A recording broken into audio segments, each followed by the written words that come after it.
Yeah, and I think it's important, especially with the rise of remote work in the last few years, uh, important to recognize that you will always be your best advocate for your own mental health. Your boss, one, isn't around you watching you, uh, and being he's or she is not able to proactively, give you support because they don't see you. And second, you're isolated. So at least for me, 8, 9, 10 hours a day, I'm just in this room by myself, with a whole bunch of triggers, Slack notifications, team messages, email notifications, just, being bombarded with all of these, potential stressful triggers. So one thing that's helped me be a better advocate for myself is recognizing that emotions are not moral. Welcome, everybody, to another episode of Mental Health in Tech. It hasn't been that long for you if you're listening, but it's been quite a while for us since we've done our last recording. We did 2 back-to-back, and then we had quite a long stretch before we've had some life things happen, and we've had to keep rescheduling. But here we are. So we have a guest today as well, as per usual, which we'll introduce pretty soon. I'm going to talk about him a little bit, and then I'll hand over to Skulk, and he will hand over to our guest. So as you know, my name's Skulk Nietling. I am from South Africa. I now work at Boxy HQ, where I am DevRel community. It's a startup, so I do all of the things. And I think I'm going to keep it short and jump right into my mental health check. And I'm kind of happy that we have this today because it feels like I need to talk to people. Yeah, life's rough, man. Yeah, life's tough. I made some bad decisions late last year, and I'm still paying for it. And some days are better than others. The last week has been really, really tough. My wife's also been going through a really hard time. And so I've had to kind of put my problems on the side and support her. And sometimes, it's kind of like on the airplane where you have to put the mask on for yourself before you can help others. But in some situations, like you just have to help the other before you help yourself kind of thing. So it's been tough, and it still is. But there's light at the end of the tunnel. So I just try to keep my eye on that and one foot in front of the other, and try to not lose hope entirely. I mean, some of it's the world, some of it's my personal life, but yeah, interesting times. So could be a lot better, could definitely be a lot worse, but yeah, things aren't perfect. They never are, but they're really not perfect right now. But anyway, a little bit about our guest. So our guest is Erik Andersen, and I know 2 things about him that just piqued my interest and is the reason I invited him. First, on LinkedIn, he says he is the happiest developer in the world. And I'm like, okay, I need to know more. And then secondly, I see him do so many amazing things on LinkedIn, mostly supporting junior developers, just like sharing openings for junior devs and just giving some motivational stuff and things like that. And I really, really appreciate that. Like one of the things I do is the Mycelium Network, and that's like a community and podcast for early stage developers. Doesn't necessarily have to be young people. If you're new to web development, you fall into that. And so seeing other people doing something to help these people like really, really resonates with me, because I know from speaking to them, it's really tough, and we'll touch on a lot of topics probably today related to that. And so I was just really, it warmed my heart when I saw what you did. So I wanted to know more about the happiest person, and then also the stuff you do for junior devs, like why you do it and what kind of stuff you do. But with that, I'm going to hand it over to Skulk and let him do his bit, and then hand it over to Erik. Oh no, Erik's like the happiest developer, surrounded by probably the 2 most unhappy developers right at the moment. So you're going to have to do some heavy lifting here. Okay. Yeah, so right now, in this actual moment, I'm actually very excited. It's strange. I'm going into this one blind again. And I find it like kind of exciting always, kind of seeing like who Skulk Neetling like digged out from where to come talk to us. So it's a bit like a bit of a lucky packet. So I'm super excited just to learn more about Erik and who he is. So I'm feel like I'm sure I'm doing okay, but I'm feeling absolutely awful.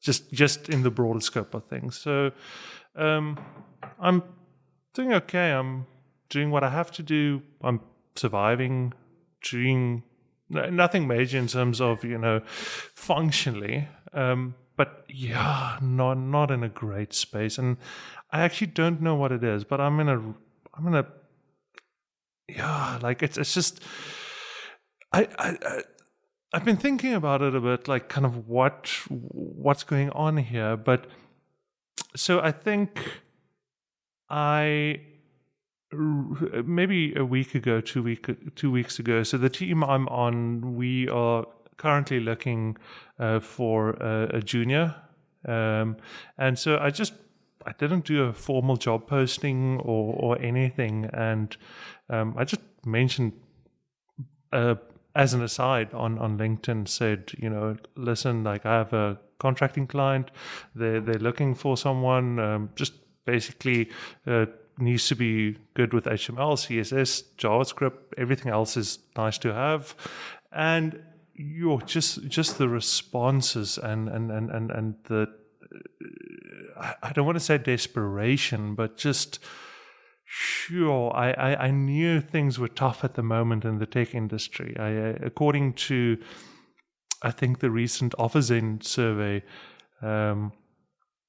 job applications have tripled in 12 months. So for every person that applied for a job 12 months ago, there are 3 people that apply for that job now. But I just didn't realize, I think like within like a couple of hours, I got like over 100 responses. So, and I think that, I think that kind of, I don't know, unsettled something in me, and I think I don't know, I don't know what to make of it. I don't know actually what the thinking is, whether there is any thinking behind it, but I think it's also because I don't come from a formal tech background. So my background is actually in fine arts, and I was very lucky to be in the right place at the right time. And I'm very fortunate insofar that a lot of the stuff I'm doing right now, you couldn't really go and study. So someone who did a comp sci degree doesn't really, isn't that much better at HTML and CSS and those things than like someone who just kind of were at the right place at the right time when front end became a thing. But yeah, so I kind of feel that because I've been in that space, and I've been in that space where you're like, where do I go? I don't know. How am I going to eat food? How am I going to survive? And just the scale of like hundreds of people like messaging me, and I can see that like they don't have any experience. I wouldn't even consider them. So I think that was just like very tough for me emotionally, and I think obviously as it tends to go, once that happens, it's very hard to just compartmentalize that. That starts unlocking like loads of other fun things. Now you start worrying about like your kids, and like what are they gonna do, and are they gonna be able to like kind of and like figure something out career wise, and then you start thinking about the fact, okay, but there's going to be a point where you're not there anymore and they can't rely on you, and it's like it's just this explosion of things that have kind of just been on the periphery, and it just like everything comes in focus at once. So yeah, so that's me. as concise as I can make it, but yeah, not in a great space at the moment, but yeah, like probably the best time to be talking about these things then. Yeah, so I'll hand over to Erik to bring the happiness, to set the vibe. All right. Well, it's a pleasure to meet both of you.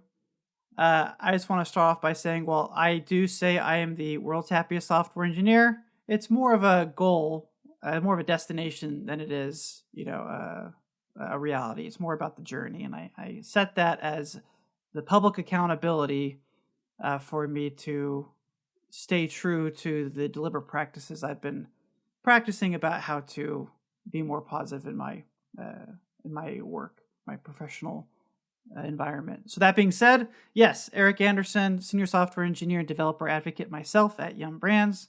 I am also a core organizer of the largest developer meetup in the Dallas-Fort Worth area, the Dallas Software Developers Meetup. And I am also the host for the Junior Jobs podcast, which, as you mentioned, Skulk, focuses on providing actionable job search advice for early career software engineers. So as far as an emotional check-in, I would say I am really excited right now, one, to be on your show. But also, I have a friend I haven't seen in over 10 years who's flying into town just this afternoon.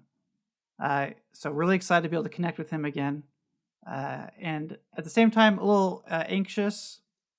I am in between medications right now for an anti-anxiety medication that I take, trying a different prescription. So I'm not actively feeling anxious. I'm anxious about the potential for that to go poorly, that transition between drugs, and we'll see how that goes. Besides that, I'm doing all right. It's also like, just to add on to that, I sometimes wonder, I can't just assume that anyone who's listening to this has been listening from the first episode. So I guess it's useful for myself also just to kind of give a bit of a background in terms of my, kind of mental stuff. So I'm also, I'm on Zytomol, which is generic for Cipralex, for a lot of like obsessive stuff and just weird thoughts and just my brain not working properly. And then just for the actual depression, Venlaw, which has been amazing. Makes me pick up a ton of weight, but yeah, it is what it is. And it's very interesting that the very first guest that we had, Gideon, he says Venlaw is the worst thing that has ever happened to him. Whereas, Butrin is the worst thing that has happened to me, and he swears by it. So, there you go. That's brain chemistry. There we go. Yeah, so I thought it's worthwhile just to mention that every now and then as well. Yeah. Skulk, I don't know if you have any touch points that are maybe worth diving into, but I definitely think, given like what I said about the juniors and kind of concerns about the state of the industry, I think, and what Erik mentioned about kind of what he does and so forth, that's maybe a good place to start. Whether that is, I don't know, maybe tell myself a bit more about kind of what that entails when Skulk said you work a bit with like kind of juniors and so forth. And I'd also be curious how much of that is around like emotional support and so forth, because I've been very involved in tertiary education space as well, and sometimes I find like more often than not it's actually just exercise and mental health becoming a developer more than anything else. Yeah.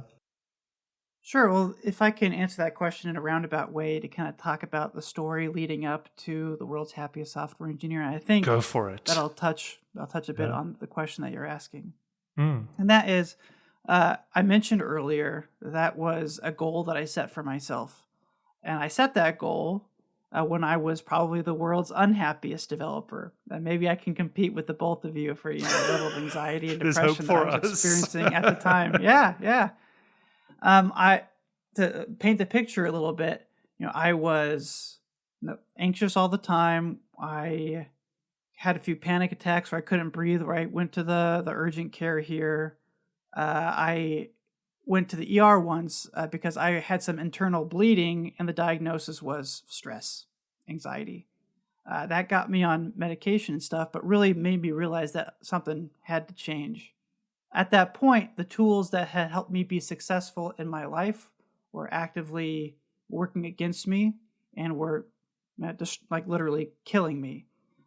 Personality traits such as not officially diagnosed, but like OCD or perfectionism in general. But also being a people pleaser, wanting to satisfy the people around me, led me to saying yes to commitments or deadlines that couldn't be met, and me trying to be the superhero to kind of save the team. Also, because of that, I was successful in the early stages of my career and getting promoted at a decent pace because my output was so high. But that got to a level where I became a manager of multiple teams. I had trained as an engineer, and now I am dealing with people issues, and I am dealing difficult conflict, um, conflict resolution or negotiations with difficult clients, and that was just something that I wasn't trained for or really mentally prepared for, which meant that I was very dissatisfied with the career path that I was on, even though I was making substantially more money than I'd ever had before, which led me to yelling at my kids and wife when I got home. Never, physical or I think any harmful emotional abuse there, but it was definitely not the happiest person to be around. There was a potential for a divorce there at some point if things didn't turn around, and I just really didn't like the person that I was becoming. So after that ER trip with the internal bleeding, it was a little bit of I hit rock bottom in a sense and realized that something had to change. So part of the advocacy that I do now is mostly centered around helping people find work, because I really feel like, yes, finding work, there's a financial component to it, and finding what you're passionate about is definitely important for your mental health. But given rising inflation costs or massive layoffs in the industry, having enough to sustainably live on, it does wonders for your mental health. I know, Skalk, you mentioned some financial struggles that you're having. So I feel like employment can do a lot in helping people find a sense of self-worth, being able to provide for their family, being able to enjoy a little bit of breathing room in their finances, save for the future, plan for the future. And I could talk about getting on the right medications or going for a walk every now and again. Ultimately, I think 80% of it is just having a job where you feel valued and you can support the family around you if you have them. So that's part of the reason of kind of where I came from and why I'm here and happy to talk with you all about mental health. Yeah, no, a lot of that resonated with me. Like I forgot to say at the beginning, like today was kind of like a turning point for me as well at work where, so in South Africa, we have this Friday and next Monday are public holidays, so it's this nice long weekend. But like after something that happened this morning, I just realized that I was more tired than I realized. And I just like reached out to the founders and said like, can I take tomorrow off as well? Because the mistake I made this morning is not like me. I must be more tired than I think. It was such a stupid thing. It's like I was putting together essentially a success story thing that we publish on our blog. And it's very like, it's just like a templated thing for a different customer. But in the title of one of the questions, like the client's name is in there, right? And the PR that I opened still had the previous one's name in there. Like that's such an obvious thing that I just completely missed, which I would never have missed. Like, I would have read through it and have read like blah, blah, blah, client name, be like, whoa, that's the wrong client, and have swapped it out for the correct one. I completely missed it. And then I noticed when I started rereading through, because one of the people that reviewed it mentioned that, and I was like, oh my goodness. And so then I got panicked, right? And I was like, what else did I fuck up? And then I read through it, and the more I read through it, the more obvious little simple things I found that I missed. And I was like, this is not good. This is not good at all. First of all, this creates a terrible impression on my coworkers, and this is not who I am. Like I pride myself on really looking at the details, making sure things are good. And somehow this all just passed me by. Like I just opened a PR and said, there you go, review it. It's all good. And I have all these obvious, like easy to make, but also, I shouldn't have missed that. So I was just like, hey, can I take tomorrow off? And thankfully they were like, yeah, you totally can and you totally should. We like they could realize that I was. And thankfully I was open with them last week about my wife going through a tough time. And so if I seem distracted, that is probably why, because if she comes home, because she just started also working away from home in the last month. And so sometimes when she comes home, I can see she's mentally drained. And like then I need to be, because I think if you're down and you're struggling and you then also feel alone, that pushes you into a place where you could do stupid stuff, right? So for me, it was like if I can see when she comes into, she needs an ear, she needs somebody to talk to. I want to be able to just go. I have to. I can't concentrate on anything when I know that she's probably sitting in the room. She's like, that's not like her. She would be here or she would be with the kids or something. If she just like goes straight to the room, something's not right. So thankfully I told them that. So they had that context in mind and understanding that I am going through a tough time period, that on top, and then I made these obvious blunders. Obviously something's not right. So being able to put that all together, at least in their mind, was like, yeah, you totally should take tomorrow off. So I'm thankful for that. But when things like that happen, and I totally agree with you on the job thing, like for me, like I've taken a significant pay cut with where I am now. And I think it's a combination of things. It's one, when I was looking for a role, I was kind of desperate. And two, I think the market is such that it's an employer's market. And so salaries are not what they used to be 6 months ago even, So I think just there's quite a few people that I'm seeing that have lost their work at Mozilla as well, that now have to apply for jobs. That's the same level of work they would have done, but for quite a bit less than they were getting paid at Mozilla, for example. So I think it's a combination of those two things. But even with that, and even with the knock-on effects that has on one's financial health and that kind of stuff, I'm bloody grateful I have a job that has a predictable income every month. Like that is something I have to, I need to figure out how to stretch the money further, but at least I know when it's mid-month, I don't have to look at the calendar and be like, uh-oh, how am I going to make X amount before this month runs out? Because otherwise I'm not going to be able to afford medical aid or life insurance or car insurance or all these wonderful things that we have to pay for these days.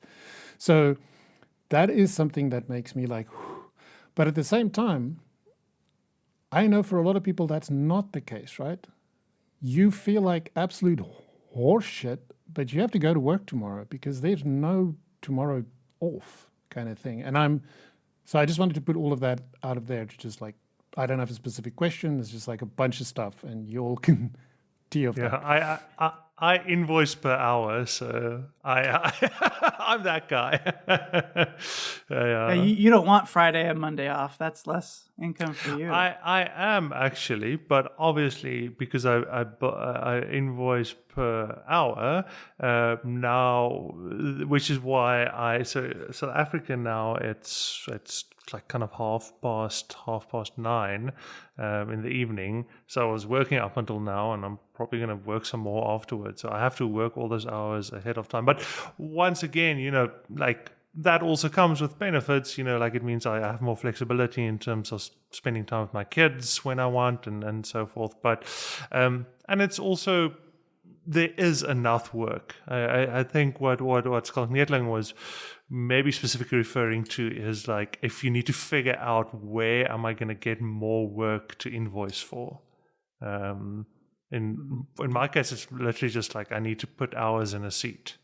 But yeah, it's tough all around. Like I also just want to add to that, so obviously we have a job board on ZA Tech as well, Schalk, and on average, I think you'll need to consult John. I think he mostly runs it, so he'll be able to give an accurate kind of average. But I'm speaking under correction here, but I think the average salary is actually lower now than it was a year ago of the jobs that are posted.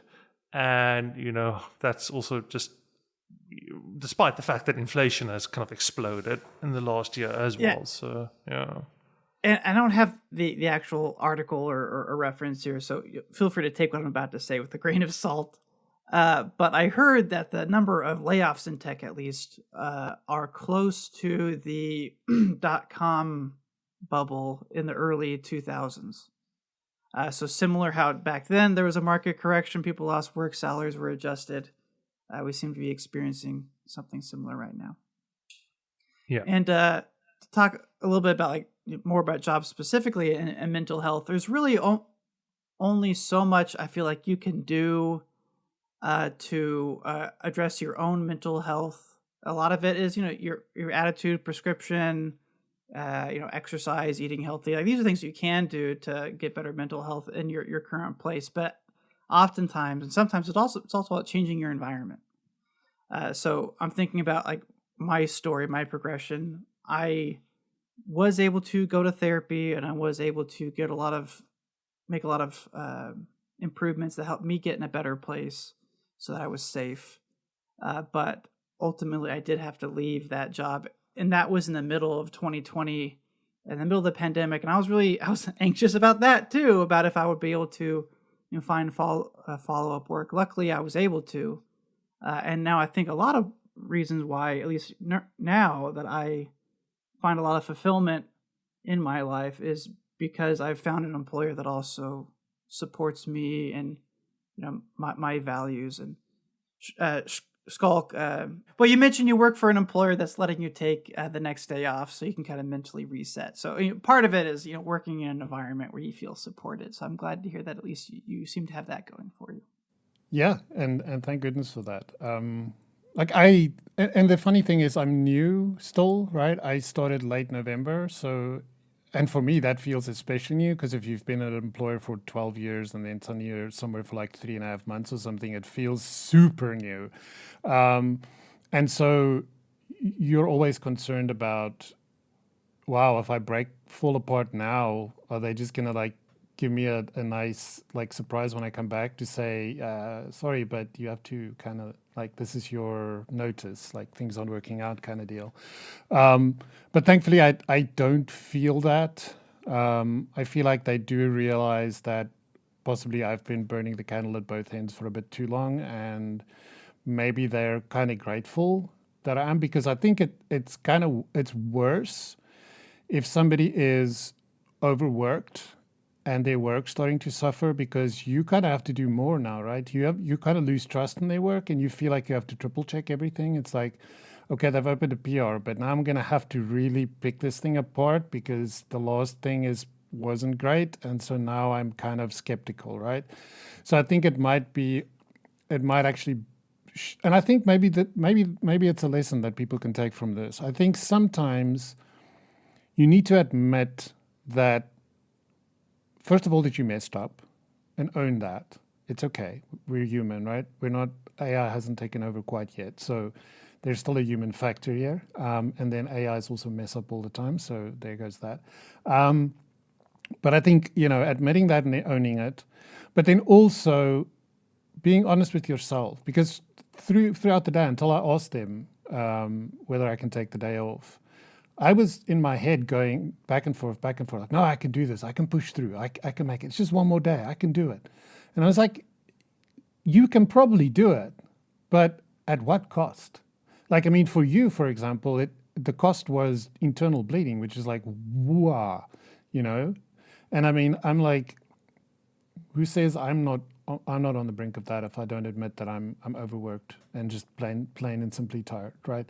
Because I can feel that my anxiety levels are up. Like for the longest time, I didn't feel the need to take any anti-anxiety medication, but the last week and a half, I've definitely had to use it almost daily because my anxiety levels are just high. There's some external factors playing into that. It's not all work. It's some of the things. It's just like stuff that comes out of the woodwork, and you're like, where the hell is this coming from? And you're like, how am I going to deal with this? And you're just stressed out. But I think for me, like, the biggest lesson from what happened today is, first of all, like, be okay with saying I made a mistake and I'm sorry about that, and I'll do better next time.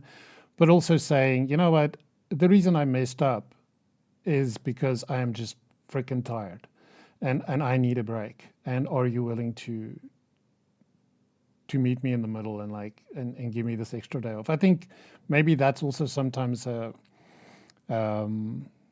measuring stick. I don't know if that's the right word, but to see where you stand with your employer in terms of how much they, because I think we've talked about this before, like, what is the responsibility of the employer towards the employee when it comes to these kinds of things? And I think you can have a short-term vision, which is, now I need asses and seats, or you can have a longer-term vision, which is, this person is actually a good asset for the company, and it would be in our benefit to actually take care of them. And if they're saying they need a break, if we can afford it, let's do that. And let's see if we can rally around it and pick up some of the things. I mean, sometimes it's tough, right, if you're in a crunch, but thankfully I was able to pull it off. Yeah, and I think it's important, especially with the rise of remote work in the last few years, important to recognize that you will always be your best advocate for your own mental health.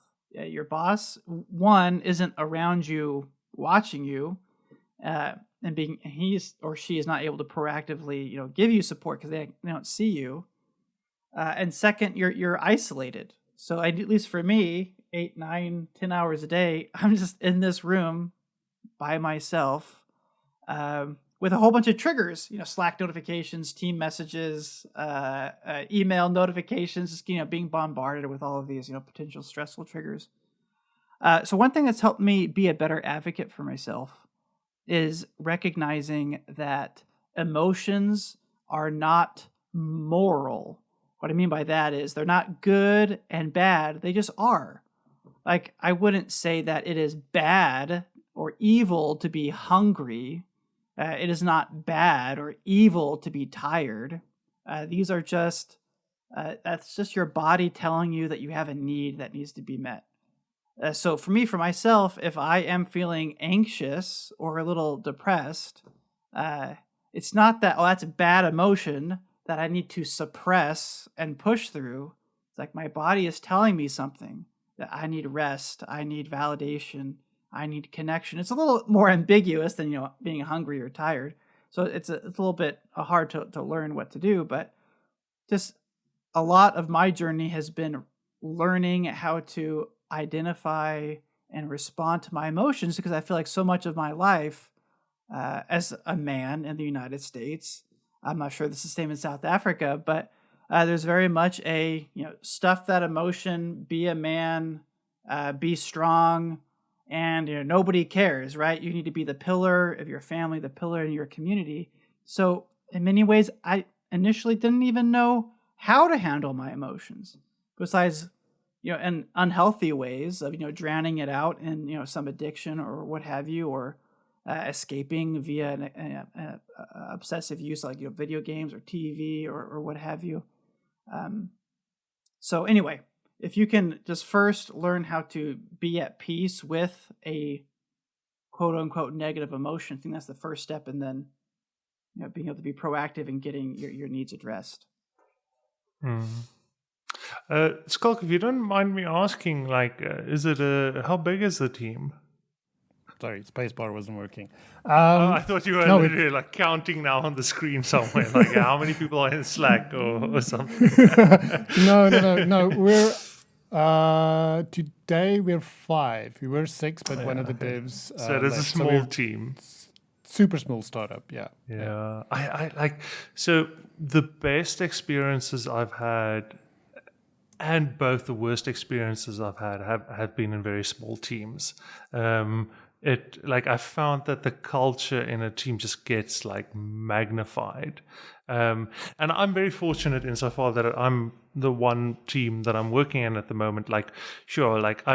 We've come a long time, I've done them a lot of solids. They've done me a lot of solids over time. And I think we've definitely like I think everyone in the team have also become like kind of friends as well, and there's such a trust amongst the team. I don't know, maybe they would disagree, but like it's like and that it's so liberating, just having that trust and being like, guys, I care about the product. I actually think if I'm gonna work today, it's gonna be at the detriment of the quality of what I contribute. And everyone just being like, cool, yeah, we trust your judgment on this. Like it is such an amazing thing to have. And I'm very fortunate insofar that like there was definitely I don't know whether it's by just pure chance or intuition or whatever, but I always knew like this tech thing is going to burst. I've been telling my students it for the last 4 or 5 years. I'm like, like this thing is going to explode. Make sure you grow your career to a point that you're ready when it explodes. And I think because of that also, I've also nurtured trust in terms of kind of, there's a lot of places where I could have earned a lot more. I could have been negotiated way tougher and whatever. But I fortunately kind of was like, like I want to be reasonable and I want to build a relationship of trust with you guys. And like, I'm very much appreciating that right now at this point. I call that term, what is your life salary, right? You might be able to change jobs and make more money, push a little bit harder, but at what cost, right? At least for me, there's the anxiety of ramping up on a new team. Or I used to work in consulting. I'm interested to hear your experience. It sounds like you're doing contract work. I left a higher paying consulting job because I wanted to be part of a team, and I felt like being in-house, there's a little bit more like natural trust there. Whereas when I was a consultant, there's a little bit of like, client customer relationship that was just kind of awkward at times. I wasn't invited to all the meetings. They were a little secretive about some information, finances here and there. And I wanted to be, closer with the people that I was working with. I wanted to establish long-term relationships. I think it's different. I'd be curious. So, so I'm purely doing consulting work, and I'd be curious whether the consulting work you did was for fully remote teams or was it like? Oh no, it was in person, on site. Mm-hmm. So I think I'm like the ones that I do is fully remote. So I think that changes it a bit because all the meetings and stuff happen online, and in between like stand-ups and all that stuff, people just continue working on their code or doing whatever. So like I think the only difference is I just put in less time than the full-time people. Yeah, I just log less hours. So I think that changes it. But I definitely so where I did see that dynamic at play was when I've kind of decided to move on a bit from academia, take a bit of a break from academia. So I was very involved in tertiary education, and I'm doing a bit of postgrad, postgrad supervising stuff for people who are writing like their postgrad papers and stuff. But that's minor stuff. I did find that a bit in academia, where you did feel a bit like an outsider, and I'm not sure what to attribute that to. But in the startup work, where it's like I'm just like literally a contributor to the code base or whatever, or the designs or whatever. Yeah, it's weird. I don't know, not at all. Like I even get invited to the staff retreats and whatever. Yeah. Okay, yeah, those are the type of things that I was not being invited to, the all hands meetings. Yeah. I couldn't see the roadmap too far out because they didn't want me to like be aware of potential work that they were going to be outsourcing potentially to other competitors. So it was like I know what the next sprint or two worth of work is, but like I felt not trusted. Yeah, like I got that in academia. I'm not getting it, but I think it's also because of a lot of the startups that I'm involved in. I've kind of like been there from the start, so I think that changes things. Like so, like the one I'm working on, like I was the front end team. Yeah. So it's like they brought me on because I didn't have front end skills, and What? yeah. Well, I think this is good to call out too, that like one person's solution for finding fulfillment and balance in their mental health journey is not the same as somebody else's. So I know, like for me, when I was leaving consulting, I was trying to evaluate an opportunity that I thought would be good for me. I made sure startups was not on that list. It seemed very high energy, very you're moving fast, you're breaking things, and I wanted something a little bit more slow and stable. So I specifically targeted like large companies that had large support teams, and sometimes it can be frustrating with all the red tape around me, but like I feel like supported. We have a help desk, a tier 1, tier 2 help support that handle production issues. There are plenty of other developers that I've now deep relationships with that I can ask for help. It's not all on me. And that was important for my journey, but it sounds like, for you, it's a little more, it gives you more energy. I think it's, I don't 100% know kind of what your specific skill set is, but like I would generally come into play when the idea has been validated. So when an MVP has been built, when the idea has been validated, and they have something that people are paying for, but it looks awful, it's half broken, falls over all the time, and they're like, okay, we've made enough money, we've got enough people to give us, let's actually get someone in to build this product or to help guide us build this product for real now as a real professional product. So I think that changes it as well. So I maybe skip the part that's the uncertainty, and I come in at the part where it's like, cool, this business idea has been validated now. Gotcha. Yeah, most projects I've been on, including the one I'm on now, has been very much we have an idea of what we want to do. Oh yeah, no, we need you to help design it. And no, I'd probably tell you contact me again probably in a year or whatever, and let's see where you are at. so I'm the one building the crappy code that you come that I have to come and fix.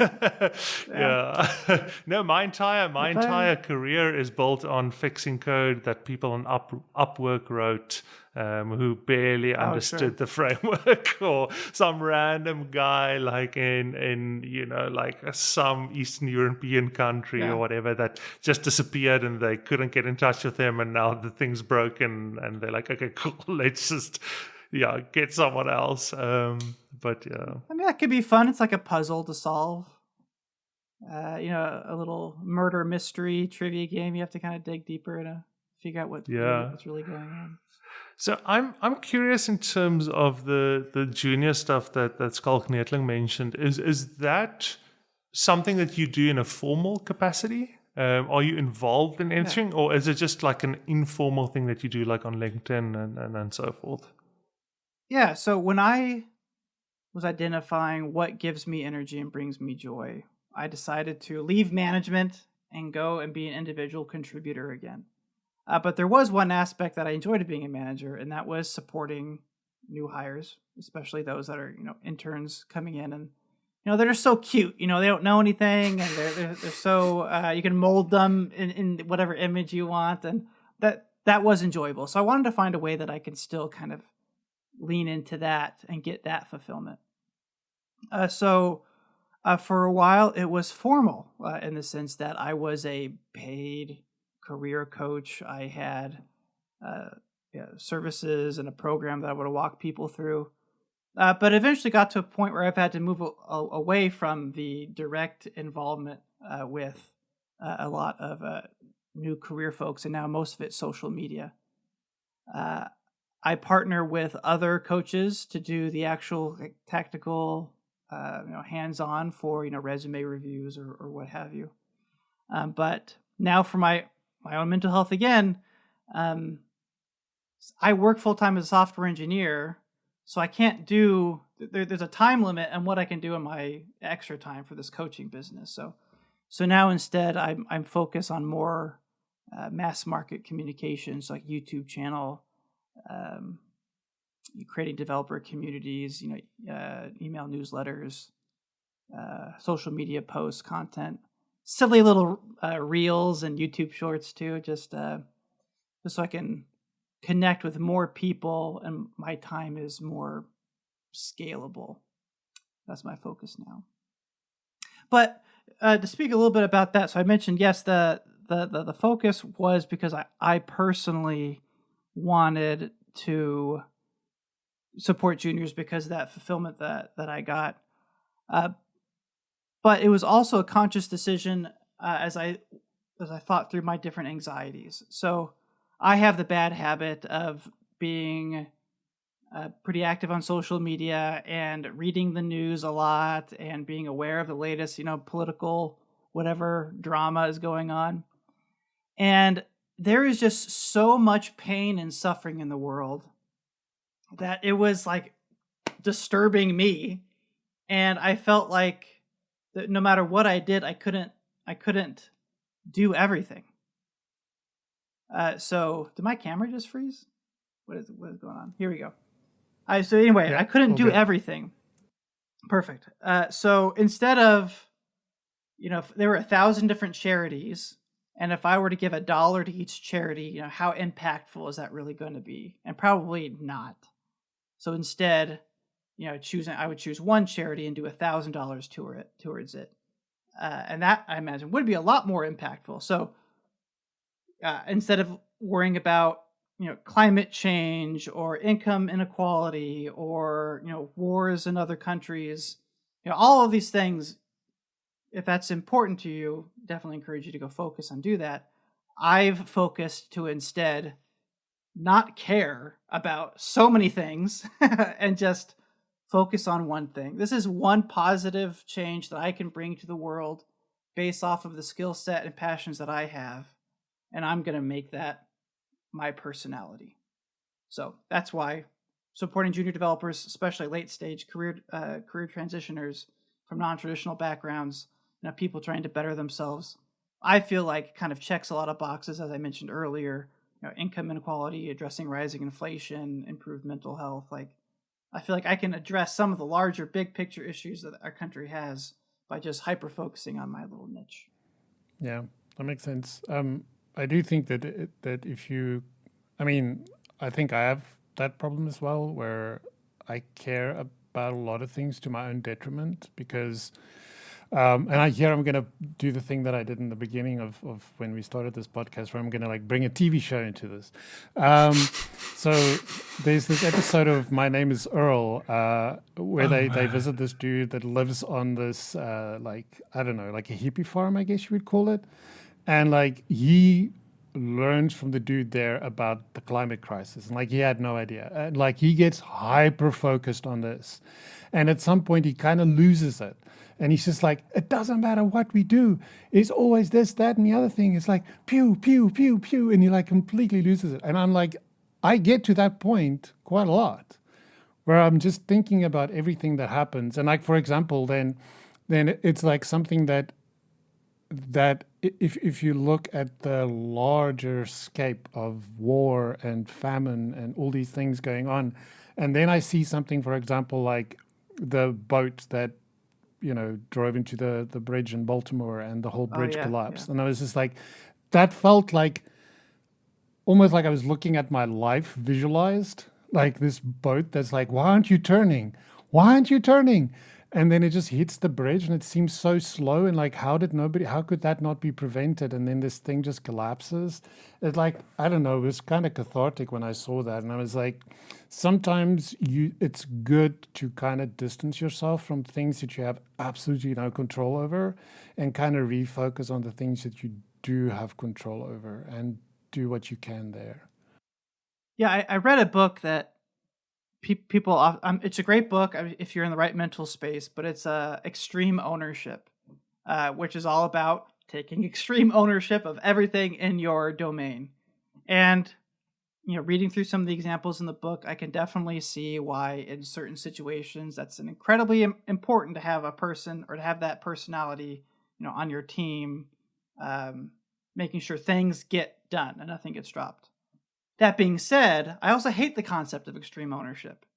Like, if I'm on, a football team and my job is to, be the wide receiver, like, I'm not going to be running back and trying to like steal the football from the quarterback because I think I'm better than him or something, right?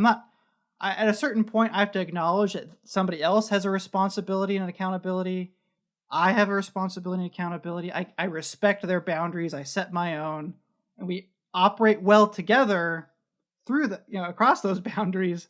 But I can't be responsible for everything because I know I will absolutely fall apart.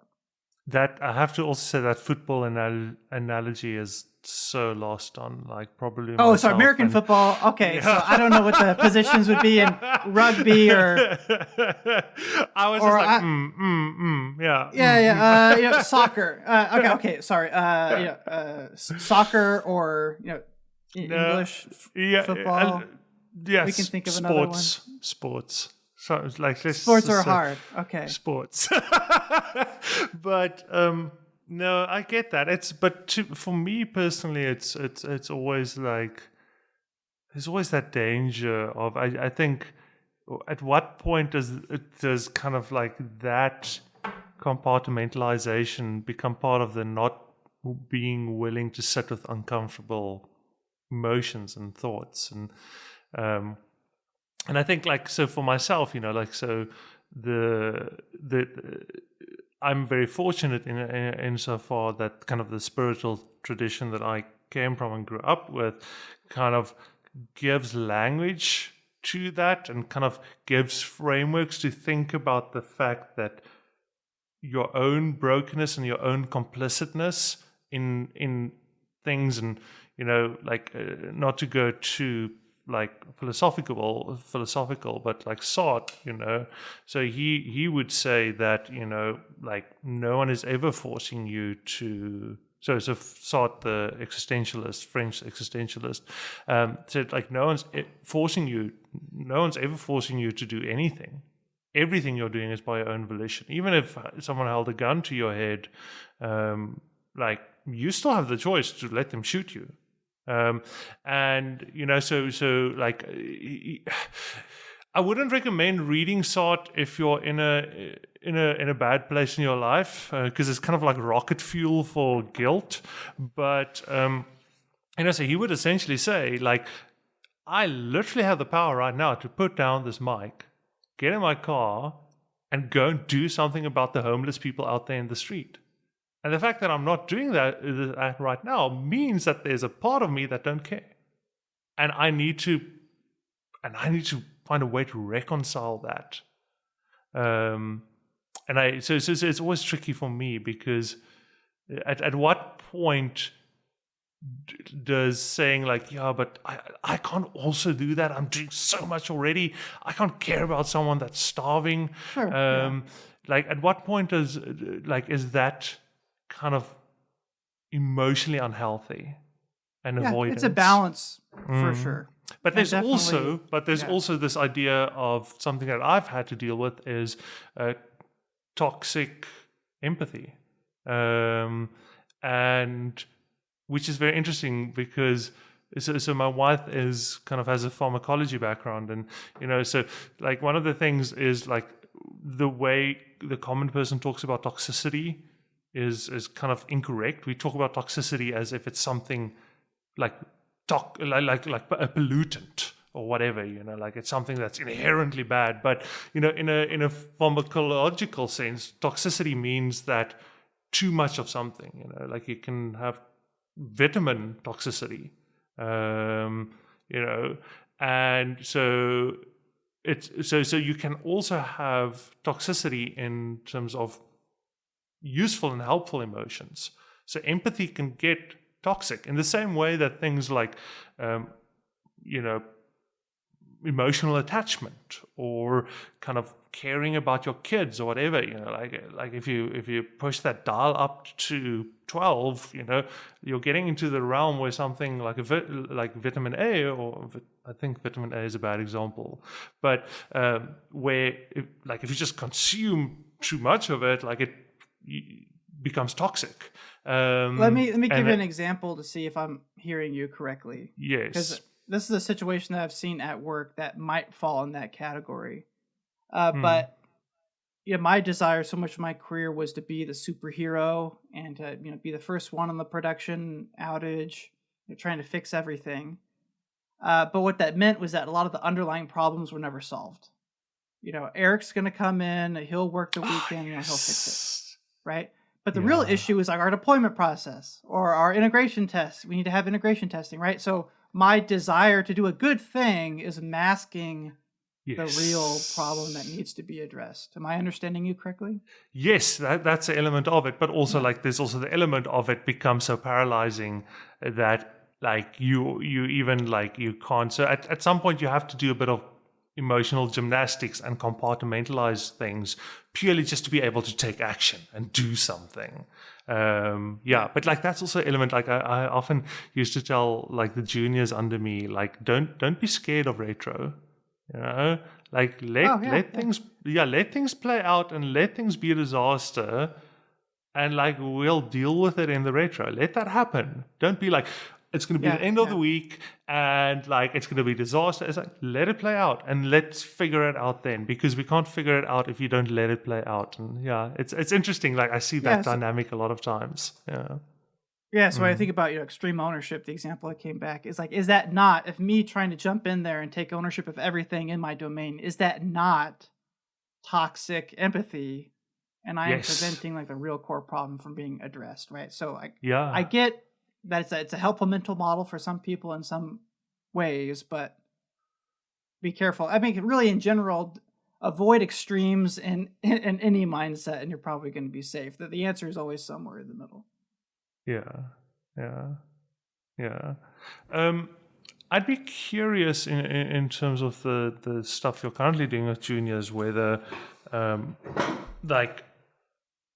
what your impression has been in terms of people getting jobs, and is there more of a sense of desperation and than there might have been 2 years ago and so forth?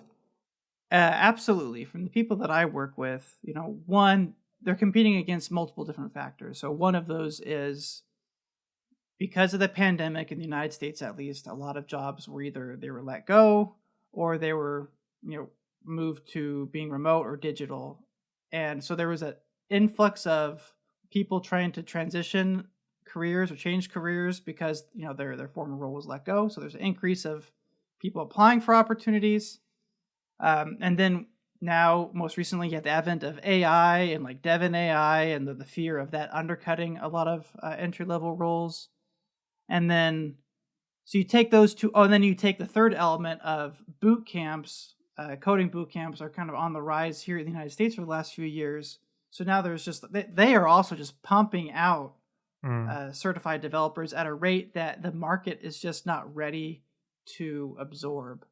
So, and then you have all the massive layoffs, which last metric that I saw, and this was a year ago, so maybe things have changed, but with so many layoffs in big tech, now that's flooded the market with more experienced developers that, because of inflation concerns, are more willing to take less salary that they had before.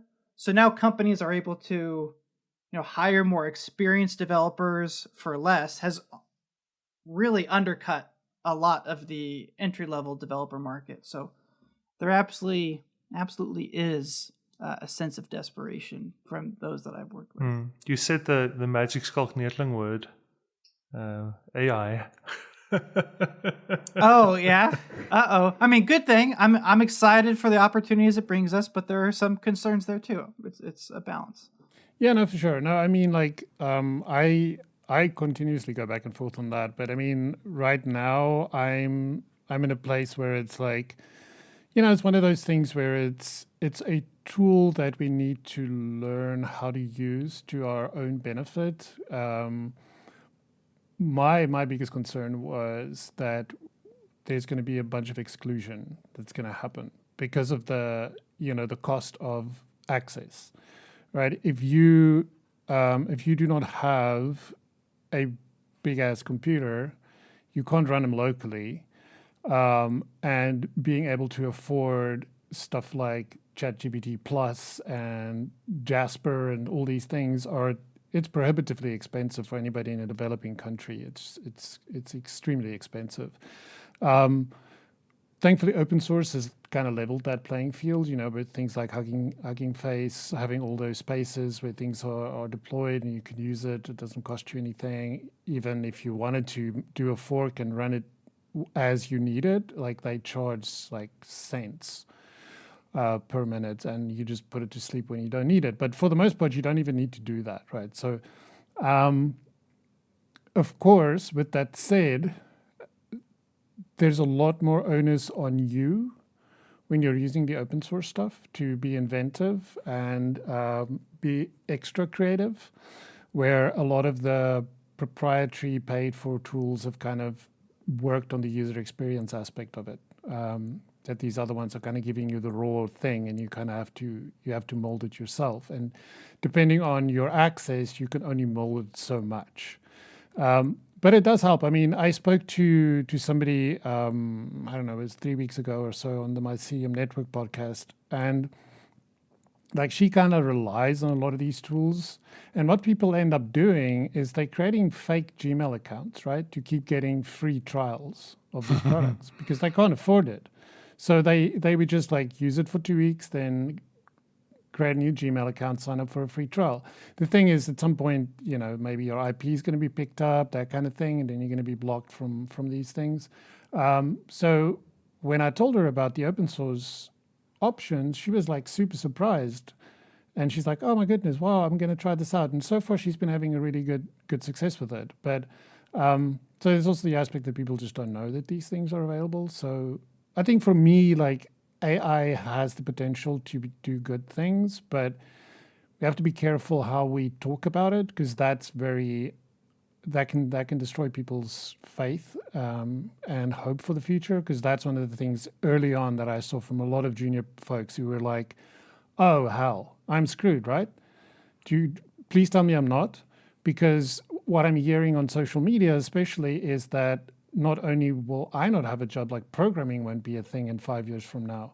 So what the hell? I just like kind of spent all this money maybe on a course that I couldn't really afford, and now I'm going to get a job, blah, blah, blah. So, it can be extremely demotivating, right? And then every 2 weeks there's something new. Then Devon comes out and it's like, all right. Now an AI is taking my jobs on Upwork. It's the only place I could potentially get some experience. Now I have to compete with a bloody AI to get a job on Upwork. So that was my concern. And then, of course, I just had in the beginning especially, I had very big concerns over the fact that it felt like these big companies were treating consumers as guinea pigs for something they didn't understand themselves. They were like, we'll just give it to you. We'll call it a research tool. And then that gives us, like, that allows us to stand back and say, well, we told you it's a research tool. And then experiment by tweaking and allowing people to give it feedback and see what they can and can't do with it without taking responsibility when it really goes south and causes literally people to kill themselves when these things start getting toxic, in a sense, because they didn't know that, if you pull the lever in this way, it can actually start going outside of its guardrails and really start getting offensive. So people who weren't recognized, the classic thing where like Zoom camera wouldn't recognize your face because your skin's too dark, that kind of thing.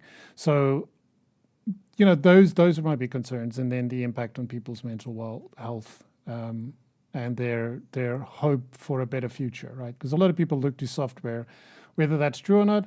A lot of people in developing countries look to software as a means out of poverty and to be able to then also pay it back to their families and hopefully help them have a bit of a better life. And if then all these things come around and say like, sorry, but that future you hoped for, it doesn't exist. Like these people in Silicon Valley has made a thing that's going to replace you. That's a hard pill to swallow. No, so I also want to say, and that's kind of how it's been sold as well, to a lot of people, is that, getting into tech is kind of this kind of, massive boost to your earning potential and so forth. And it was for a very, very long time. I was involved in a project a couple of years ago that got some funding from the Google Foundation, and we specifically worked with girls from nearby townships and stuff, and like they had to kind of keep how much they're earning when they got their first job like a secret from their family, because like even just as a junior software developer position, because like that level of money, like from in their context, is just unheard of. And like if people found out how much they're earning, like everyone's just going to look to them as if they have to now provide. But things have changed a ton, and I think that's what's upsetting me so much. It's just like you have these market forces, but almost these tectonic plates that are moving, but in between these plates are like actual humans with lives, and it's just like going to crush people. But we can look at a macro scale and we can say the computer replacing the typewriter was a good thing. The car replacing the horse. I guess you look at pollution, maybe not, but anyway, it was a more efficient mode of transportation for sure. It was good for a while, but it was good, yeah. But the typewrightists, like they lost their job. The horse and buggy, cab drivers, they lost their job. The cost of progress is pain, pain on the micro scale in specific people's lives. But how do you retrain people becomes a question, and that is, I don't know. So that's part of why I, in my advocacy, focus on helping people try to adjust to the new climate. Specifically focusing on those that are coming from a non-traditional background or a non-tech background. But it's going to be left to us to reaching out and supporting each other along the journey. Maybe circling back to mental health, right?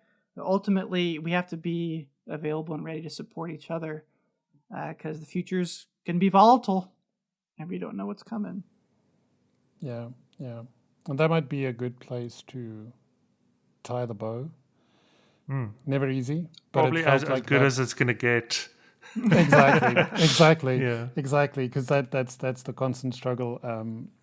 Like interview podcast is easy because you have 10 questions. Once you're done. Like these is free flow conversations, right? I struggle with this on my other podcasts as well, which is why for the Mycelium Network one, I'm trying to make it more formulaic and refocus it exclusively on speaking to entry-level developers, not mixing in other people, and kind of using my third podcast. Yes, I have too many. To do these free flow conversations with people in different spheres of technology. But I mean, I think this conversation just went like all over the place, and I think it's great in that. It's not a bad thing. I think this is life is like that. It's all over the place. Like I listen to this.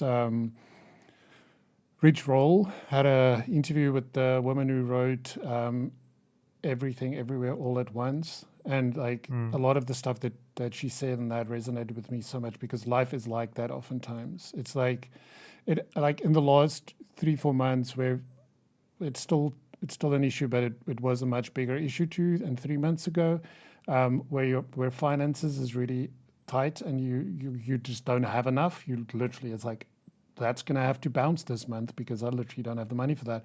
And then it's as if, and I think it's one of those situations where in the moment it feels that way, but actually that's just how life is, where it feels like everything is going wrong. Like the fence would break, the dog would get sick, somebody would stub their toe and it could potentially be broken. This thing went wrong, the car is out of petrol, and it feels like everything everywhere all at once. And it's like, how am I going to deal with all of this? I only have this little bit here to give, and I'm running out. and it just keeps.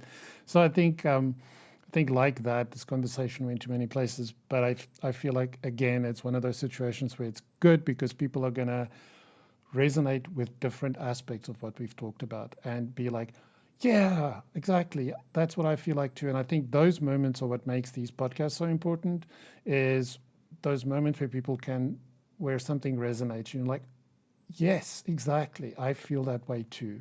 And there might not even be an answer following that, but it's just a feeling. Again, like I said, when my wife gets home and I can see she's going through, it's in a low point where the last thing you need is to be ignored and be left alone. Even if you might think that is what you need, it's probably not. I think it's the same thing here. It's like just that somebody else vocalized something that felt like it was in your head. So I think from my perspective, that's that. I think that's what I took away from this is like, there's so much, there's a lot. We don't have the answers for most of it. But that's okay because at least we care. If we didn't care, we wouldn't talk about it. If we didn't care, we wouldn't make this podcast. But we can't fix everything. But I think the other thing that I was thinking about is I think sometimes why we don't do something is because we think we're trying to be too grandiose. So you want to solve the entire problem. But actually having an impact on one person's life can have a compounding effect that you don't see. You don't get to see the compounding effect. I think I experienced that on MDN, and I experienced that when I work with people in the MyCM network and that kind of thing, where people come back to you and say, thank you so much for all your encouragement during these pull requests that I opened. That has really changed things for me. And as a result of that, I did X. And as a result of that, I got my first job. And you're like, wow, that like made my year. And it's like, and that could potentially have a knock-on effect that you won't get to see, but you have to trust that that will happen. So I think maybe sometimes we have to like step back and say, don't worry so much about the big picture, but if you could impact this one person's life in a positive direction, that's good enough, and you should be okay with that. Absolutely. Well, thank you for having me on, friends. Appreciate the conversation. Wait, I can end this off nicely for you, Skulk. Like, Erik, what is the 3 pieces of advice that you would give to people like who are either juniors or at the precipice of entering the kind of world of software engineering? Only rule is the third one has to be related to mental health. The number 1 and 2 can be anything. All right. Yeah, that's a good question. I would say if I could summarize it into 3, that the first would be to not wait for somebody to give you experience or for your first job, but to instead give yourself experience, whether it's, volunteering, open source, whether it's starting your own freelancing business, doing something on Upwork, or even starting your own company. Like, you don't have to wait for some, benevolent corporate overlord to just, out of the pittiness that they have for you, give you work. You can go ahead and you can give it to yourself. The second I would say is that you're probably already good enough. A lot of developers are so focused on honing their craft, they don't realize that oftentimes getting your first job in tech can be more about sales than it is about technical competency. Now, there's a reason why we don't call books and authors best written books or best writing authors. They're best selling books and they're best selling authors. So at a certain point, and probably now, if you're struggling to find your first job, you're probably already there skill-wise. It just comes to what's your networking look like? How's your LinkedIn positioned? How is your resume set up? And who are you sharing? Who are you having conversations with? Who knows that you're looking for work?